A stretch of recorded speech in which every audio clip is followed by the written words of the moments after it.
Oi, turma do livro Deus e Espírito Universal Supremo, Jesualdo Costa, no capítulo 10, Logos Divino. A palavra Logos, segundo o filósofo Heráclito, o conjunto de leis que comandam o universo, formando uma inteligência cósmica onipresente que se plenifica no pensamento humano. Se plenifica no pensamento humano, fica então registrado no perispírito. Não há, portanto, como fugir da lei. Segundo o filósofo Filon de Alexandria, significa a inteligência ativa, transformadora e ordenadora de Deus em sua ação sobre a realidade. Einstein dizia que Deus não joga dados no universo. A partir dessa premissa, fica fácil entender que tudo ocorre de forma justa nesse universo que, como já vimos, é eterno como o próprio Deus. Que Deus é o eixo de onde se desenrola todos os acontecimentos cósmicos.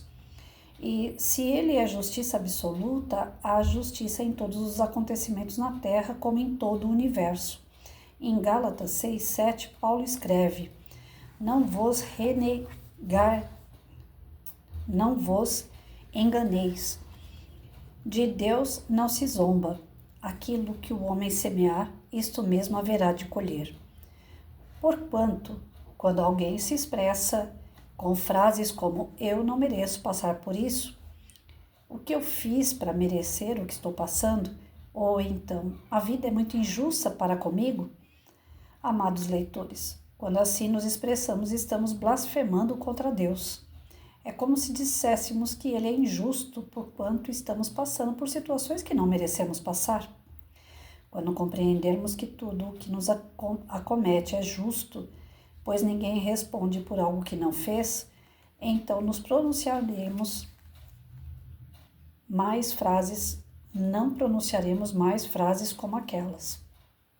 Em O Evangelho segundo o Espiritismo, há um capítulo que trata das causas atuais e anteriores das nossas aflições, onde nos esclarece que a causa de quase todos os meus males nessa jornada está em mim mesmo. Que se eu analisar a minha existência, verei que estou colhendo o que plantei lá atrás, na maioria das vezes. Na maioria das vezes, porque há males que têm origem em existências transatas. Por isso não existe justiça sem reencarnação, que é uma lei biológica, física, também divina. A propósito, Paulo Coelho, em sua coleção Contos do Alquimista, conta uma história que atribui a Lionel Waterman, cujo título é Como Temperar o Aço, a qual irei agora escrever ao meu modo. Havia um ferreiro que, depois de uma vida de muitos excessos e vícios de toda sorte, resolveu converter-se a uma religião e, por incrível que possa parecer, depois da conversão sua vida começou a dar errado em todos os sentidos.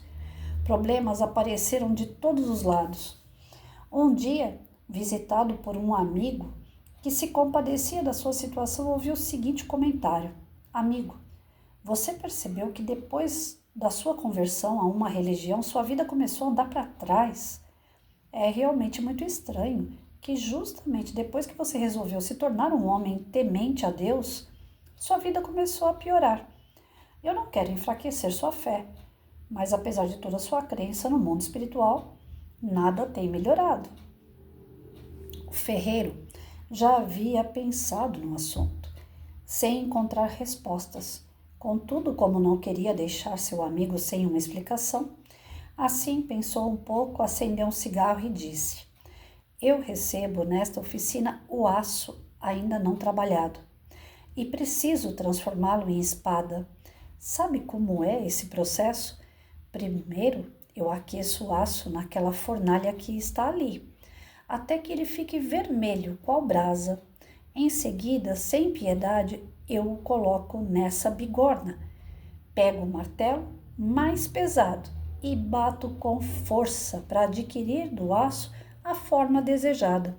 Depois, o mergulho naquela tina de água fria e a oficina se enche de fumaça.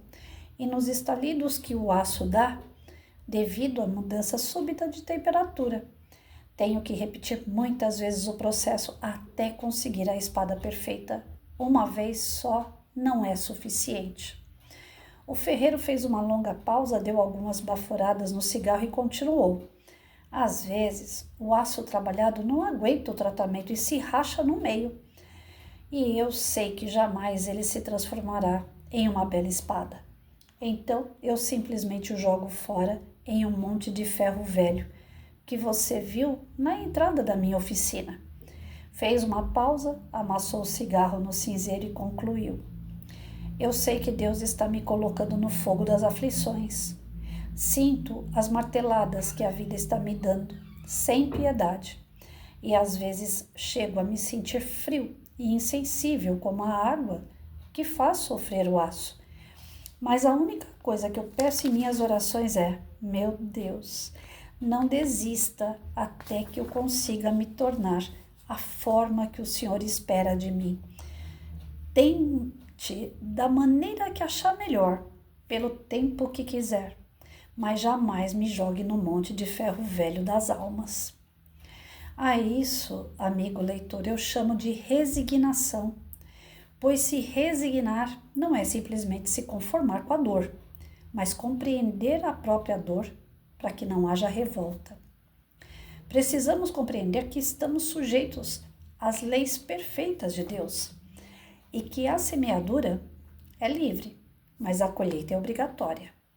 Compreender que Deus é bondade infinita, por isso nos dá total liberdade. Todavia, é também justiça absoluta, por isso colhemos somente aquilo que plantamos. O Logos divino, podemos assim dizer, são as leis do universo que estão escritas em nossas consciências. Devido a isso, ninguém escapa. Ainda lembrando Paulo Coelho, ele disse um dia: o universo conspira a nosso favor. Como que parafraseando o apóstolo Paulo quando escreve aos Romanos 8, 28. Tudo concorre para o bem daquele que ama a Deus. Embora muitas vezes não compreendamos essa verdade. Então, o que a gente tira da lição aqui é que Deus vê tudo, sabe tudo que acontece com a gente, mas Ele deixa a gente agir de acordo com o nosso livre-arbítrio. E como Ele deu essa bênção do livre-arbítrio, para que cada um vá alcançando por mérito o seu desenvolvimento espiritual, o seu aprimoramento espiritual, é claro que nós vamos errar. Nós nascemos simples e ignorantes. Na trajetória, a gente vai errando, acertando e vai construindo conhecimento. E à medida que a gente constrói conhecimento, a gente erra menos. Mas, atrasados moralmente como somos, os nossos erros, que são consertados, se transformam em virtudes, porém não é da noite para o dia que a gente alcança a angelitude. Então, os novos erros são passagens que nós ainda não passamos.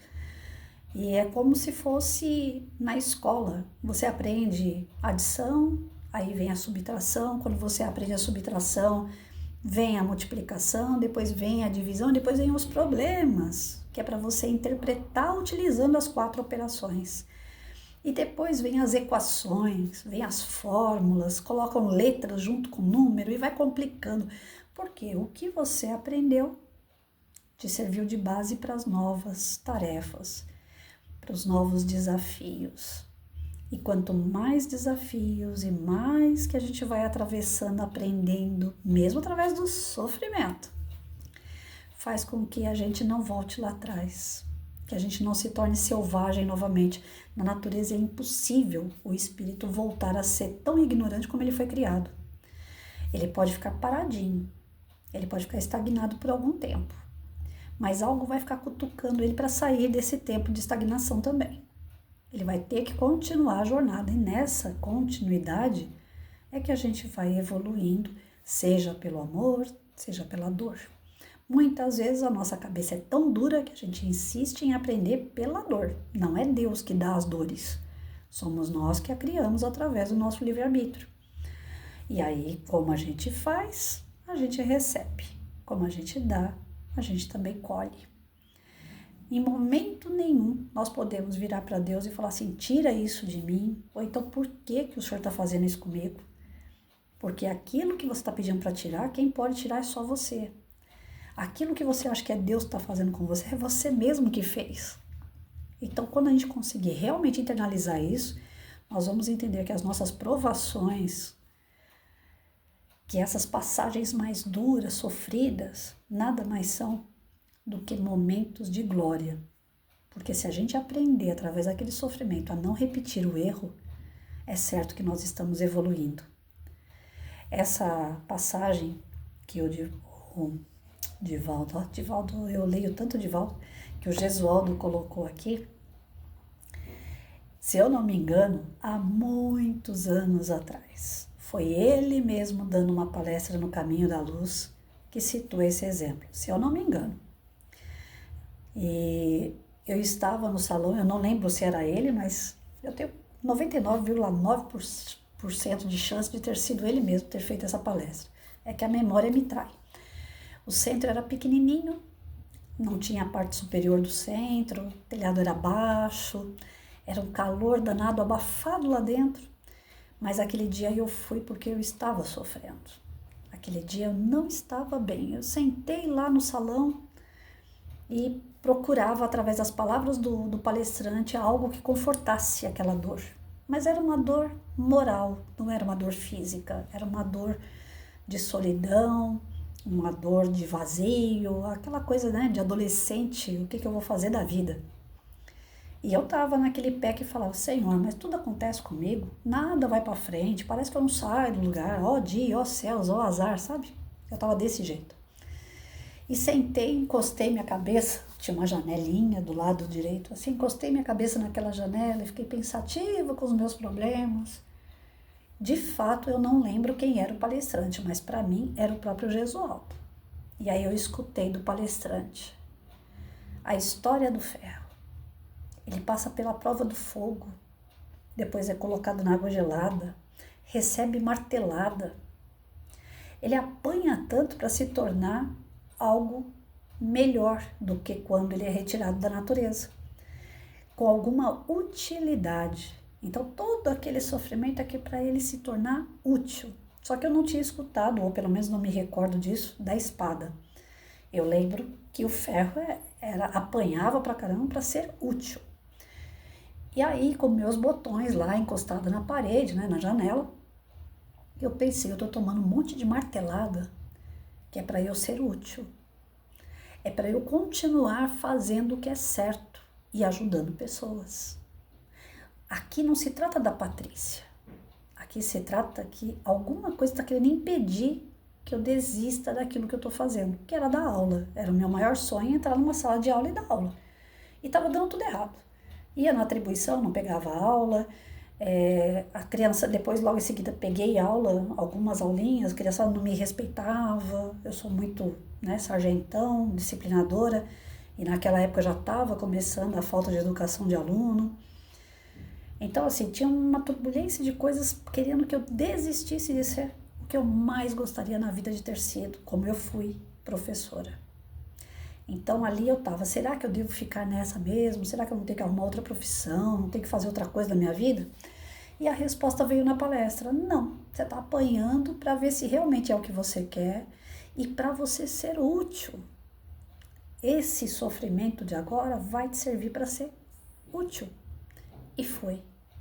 Porque toda vez que eu apanhei na vida, eu lembrei dessa história. Não foi só numa questão de profissão. Todas as vezes, dali em diante, eu lembrava dessa história do ferro. Que se eu estou apanhando é para ficar melhor. E de verdade sempre foi o que aconteceu. Toda vez que eu apanhei, toda vez que eu perdi, logo em seguida eu ganhei. E ganhei mais do que eu merecia. Então a gente não precisa se desesperar quando acontece algo de ruim. A gente não precisa ficar temeroso, desgostoso. Não. Porque se a gente confiar, tiver essa resignação, tiver resiliência, tiver fé, se manter a esperança em pé, pode ter certeza que essa tormenta passa. E depois dela vem a bonança. No livro Transição Planetária e no Rumo do Mundo de Regeneração, todas as duas obras que eu li do Divaldo, elas retratam isso, que nós estamos no planeta, passando por transformações que geram sofrimento. Perdas, aparentemente perdas de familiares, de casas, de cidades. Cidades estão sendo invadidas por água ou por fogo. As chuvas, os ventos estão vindo cada vez mais violentos. As pessoas estão mais temerosas por conta da violência que chegou no grau máximo, a promiscuidade, a drogadição. Nós estamos vivendo um momento assim de uma chacoalhada no nosso planeta que vocês talvez não tenham nem a ideia, porque a gente assiste fragmentos na televisão ou no meio da rede social e a gente não tem uma ideia por completo do que está havendo. Mas se a gente olhar com os olhos espirituais, nós vamos ver que a Terra está sendo chacoalhada. E nesse chacoalhar da Terra, nós estamos nela, nós estamos sendo chacoalhados junto. E nessa de ser chacoalhado junto é a hora que, sabe aquela peneira que a gente utiliza numa obra para tirar as pedrinhas, né? Fica só as pedrinhas na peneira e a areia, você tira a areia e as pedrinhas ficam, certo? Para você poder fazer a obra. Para você fazer uma parede, você não pode fazer com uma areia cheia de pedrinha. Então, você tem que tirar as pedrinhas. Então, nós estamos nesse momento da obra. Chegou o momento da separação do joio e do trigo. Chegou o momento de saber quem vai ficar no planeta e quem vai embora do planeta. Quem está apto, de acordo com a energia que está chegando, que é uma energia de regeneração. No planeta de regeneração não existe o total sofrimento, como nós temos no Expiação e Provas. Expiação e Provas, mais sofrimento do que alegria. Na regeneração, existe mais alegria do que sofrimento. Sofrimento vai ter, mas é muito pouco, porque os espíritos vão estar de acordo com a energia, que é uma energia salutar, mais evoluída, de espíritos mais inteligentes e moralmente melhores. Para que a gente chegue nesse grau e para que a gente permaneça no planeta, nós vamos ter que aguentar esse chacoalhado aí da peneira. Nós vamos ter que estar firme no propósito de que somos criaturas de Deus e acreditar nesse Logos divino. Acreditar na sua providência, acreditar na sua existência, acreditar na sua assistência quanto a nós. Deus não desampara ninguém. Todos nós estamos sendo vistos o tempo todo pelo Pai. Estamos sendo amparados por Ele, iluminados pelos seres de luz que nós temos ao nosso lado, os nossos anjos e mentores espirituais. Nós somos amparados através de uma boa palavra que um amigo fala, de uma letra de música que seja, elevando o nosso sentimento, nosso pensamento. Está sendo falado demais a respeito do que aconteceu agora na passagem de ano. Eu até fiz um comentário lá no Face hoje referente a isso. Vejam bem, o mal não merece comentário em tempo algum. É bíblico isso. Jesus dizia que o mal é necessário, mas ai daquele que comete o mal. Por que o mal é necessário? Ele causa escândalo, ele causa críticas, ele causa debates e através disso o certo e o errado, a conduta, a moral, o código de conduta e moral, ele vai aflorando entre as pessoas através desses debates. Pois bem, eu particularmente não dou ibope para aquilo que é ruim. Eu vejo, não sou cega, eu escuto, não sou surda, mas não dou ibope. Geralmente eu já fiz isso, não vou dizer que eu não fiz, já fiz e muito. Fulano falou isso e colocava na rede social. Fulano fez isso e colocava na rede social. A título de que aquele escândalo levantasse o debate, as pessoas vissem com seus próprios olhos que aquilo ali estava errado. Mas eu vi que o caminho não é esse. Ao longo do tempo eu estou vendo que esse não é o caminho. Quanto mais eu falo no mal, parece que ele cresce. Aqui em casa entrou sapo, uns anos atrás. Você bate no sapo, ele incha e pula. Você bate de novo, ele incha mais e pula mais alto. Pode ser o sapo que for, pequenininho, grande, não interessa. Quanto mais você bate num sapo, mais ele incha e mais ele cresce. Ali, naquele momento, eu aprendi que eu tenho que parar de bater no que é mal. Eu tenho que expulsar ele. Simplesmente isso. Expulsar. Ignorar ele. Eu não desejo mal, eu não vou matar um sapo, eu não tenho coragem. Mas eu jogo para fora da minha vida. Eu abro a porta e bato na bundinha dele lá até ele ir embora para fora. Já fiz isso inclusive com o rato, que a gente fala, rato traz doença. Não, se eu puder bater na bundinha dele, eu vou jogando ele lá para fora. Porque o mal não merece o meu estresse. O mal não merece crescer através das minhas mãos. Então eu aprendi a fazer isso. Toda vez que eu vejo o mal, lógico que eu estou vendo, eu estou ouvindo, o meu crivo de razão, o meu espírito ainda imperfeito vai criticar, mas eu evito que ele cresça. Como que ele cresce? Eu propagando. Então, agora, no final do ano, né, na virada, eu estou vendo na internet muita comparação. A virada em determinado lugar, a virada em determinado lugar. O que fizeram em determinado lugar, o que fizeram em determinado lugar. Enfim, se tivessem propagado quem quer ver o bem, não precisa falar do mal. Ignora, chuta para fora. Quando você não dá ibope, isso acaba naturalmente. Mas se você dá ibope, nem que seja negativamente, isso está crescendo.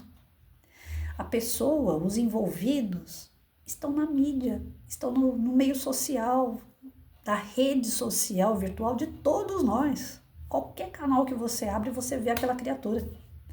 Ela ficou sumida por um tempão.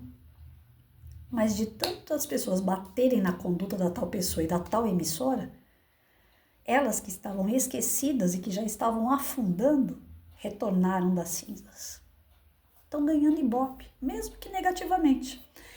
Eu acompanho o modo de falar, né? Quando eu vou postar meus vídeos lá no Quai, eu sou obrigada a ver o que eu quero e o que eu não quero, porque lá passa de tudo. Aí tem uma pessoa lá no Quai que todo dia, não tem um dia que eu não vou postar vídeo, que eu posto lá de segunda a sábado. Não tem um dia que eu vou postar algum vídeo meu que não tem aquela criatura envolvida num escândalo. Todo dia tem um escândalo novo. Ou é ela, ou é o filho, ou é o namorado dela, ou é o ex-namorado dela, ou é a namorada dela. É uma bagunça a vida daquela pessoa. E todo dia tem até o pai envolvido no meio. E tudo gerado a promiscuidade.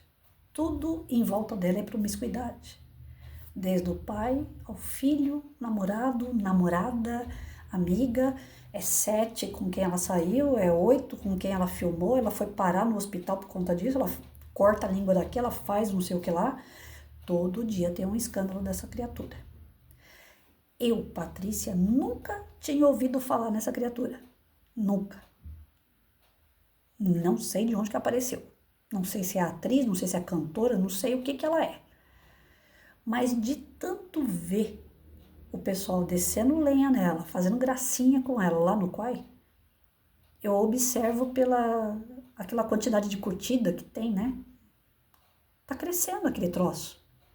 As pessoas ficam acompanhando a desgraça dela diariamente, curtindo aquilo ali e fazendo um comentário. Se ninguém comentasse, se ninguém curtisse, essa mulher tava lá na rede social. E o que é pior, parece que o Quai ainda paga, né? Quanto mais curtida, não sei o que, chega um dado momento a pessoa começa a ganhar dinheiro para se expor negativamente. E enquanto ela se expõe negativamente, quantas famílias estão por trás ali falando mal dela, gerando energia ruim com isso? Ou seja, além de atrapalhar a vida dela, ela atrapalha a vida dos outros. Então o mal não merece comentário, porque quanto mais você comenta, mais ele cresce. É que nem o sapo que eu falei, bate, ele incha e cresce. Então a gente não tem que fazer isso. Ah, matou, vamos orar pela pessoa que matou e vamos orar pelo que morreu. Ah, tá tendo incêndio não sei aonde? Vamos orar, porque eu não sou bombeiro, eu não consigo salvar ninguém. Então eu vou ficar orando pelos bombeiros para que eles cheguem lá e apaguem o fogo e salve as vidas. Ah, teve enchente não sei aonde. Se eu puder, eu faço um rateio com os meus amigos, a gente compra água potável, a gente manda roupa para esse pessoal que perdeu tudo. Mas se eu não puder ajudar, eu oro. Não fico aqui, a culpa é do governo, a culpa é disso, aquilo. Lógico que a gente vai ter que cobrar as autoridades também. Mas não a título de desequilíbrio. Se aquilo é desequilibrado e a gente também vai desequilibrado, com raiva, falando, a gente só está piorando. E as condições do planeta hoje é outra. Ele está querendo evoluir, ele está buscando as pessoas que querem evoluir para ficar nele. Se eu ficar no patamar da reclamação, da dureza, se eu ficar no patamar do desgosto, do remorso, da ingratidão e gerando situações, pensamentos e sentimentos ruins, quem vai ficar atrasado? No final das contas, sou eu mesmo. Aí eu vou falar que é Deus que está me dando tudo de ruim ou eu que criei essas situações todas para mim? A começar pelo que eu ouço e o que eu vejo. E depois o que eu falo. Ontem eu estava vendo uma palestra do Divaldo e ele falando assim, nós não devemos falar palavrão. Aí eu, poxa vida, eu falei muito palavrão. Quando eu era adolescente, falei muito palavrão depois de casado. Passei a falar menos palavrão quando eu tive um filho, porque a gente tem que maneirar, porque a gente não quer que o filho fale. Depois eu voltei a falar palavrão de novo. E hoje, sem perceber, eu não sei quando foi, eu parei de falar palavrão. Aí as pessoas falam que a gente vai ficando quadrado, né? Porque a gente não faz mais o que fazia. A gente não tá ficando quadrado, a gente tá ficando melhor. A gente apanhou e algumas coisas a gente tá largando de lado. O palavrão é uma que eu tô largando de lado. Eu nem a palavra assim, tudo que, né? Se caísse um lápis, ai, né? Que cocô, para não ter que falar outra palavra agora. Mas eu sempre falei a outra palavra. Os meus alunos, quando eu entrava na sala de aula, falavam assim, ai, que... Aí os alunos falavam, nossa, essa professora tá nervosa hoje. Porque até na frente de aluno eu falava essa palavra. E hoje é a coisa mais difícil que tem. Eu acho que eu nem falo mais, não sei. Eu não reparo. Porque é algo que já não tem mais o porquê de falar. E quando você aprende, você não desaprende. Isso é que é interessante.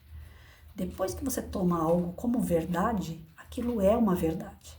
E te faz bem, é natural, não é obrigatório. E você se sente mais aliviado, porque aquilo ali não está mais no teu repertório de palavras, nas suas atitudes. Não é que você se sente o máximo, mas você se sente leve, melhor. Então vai por mim. Essa questão do Logos divino, o que ele quer dizer pra gente é que a nossa inteligência, ela é compatível à inteligência de Deus, o nosso Criador. E o nosso Criador, eu não consigo imaginar ele falando palavrão, nem sendo promíscuo, nem utilizando drogas e nem levando uma massa pro lado errado. Eu imagino o nosso Criador como um benfeitor maravilhoso, um cara incrível, que ele tem paciência, que ele dá pra gente o perdão, mesmo que a gente não peça, porque às vezes o nosso orgulho é tanto que a gente nem pede perdão, mas ele perdoa, ele dá novas oportunidades, ele dá as lições um pouco duras de vez, às vezes, mas eu acho que nessas lições que ele dá, se ele fosse dar como a gente realmente merece, não ia ser a prestação que nem Casas Bahia não, viu? A dureza dele não é para tanto. Quando ele acha que a gente está pisando na bola demais, ele cobra. Mas ele cobra em prestações suaves, porque ele sabe que como um bom pai ele é, que nós temos a nossa capacidade, e essa capacidade é limitada. Então muitas vezes aquilo que é cobrado pra gente, se cobrar tudo de uma vez a gente não consegue pagar. Nem pagando as prestações a gente é bom pagador, não é verdade? Mas é isso, os nossos sofrimentos de fato não são à toa. Vamos ficar atento como é que surgiu tudo isso e vamos dar jeito de amenizar. Né? Que a gente não seja um ferro que apanha e depois acaba jogado no ferro velho. Aí não, né?